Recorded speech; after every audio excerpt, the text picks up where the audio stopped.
Matapos ang halos 2 dekadang pagtatago sa sementeryo, nahuli ang isa sa mga wanted dahil sa madugong bank robbery sa Laguna noong 2008. Nakatutok si John Consulta, exclusive.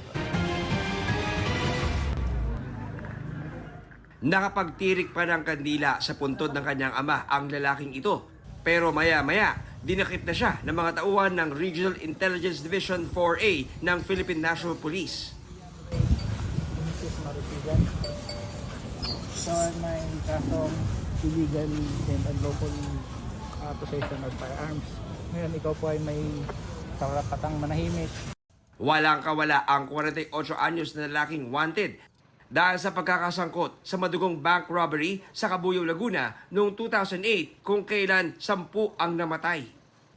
Ayon sa Regional Intelligence Division 4A, 17 taong nagpalipat-lipit ng bahay at nagtago ang suspect para makaiwas sa huli matapos masangkot sa pinakamadugong bank robbery case sa Pilipinas. Isa siya sa 147 most wanted personality sa Calabar Zone na inaresto sa Project Holy Win mula October 29 hanggang November 1.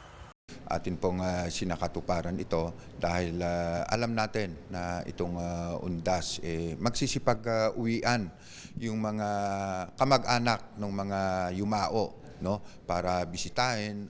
Yung mga may warrant is lulutang, uuwi at pupuntahan, dadalawin yung mga kanilang namatay. Kaya tinig advantage natin itong pagkakataon na ito. Para sa GMA Integrated News, John Consulta, nakatutok 24 oras.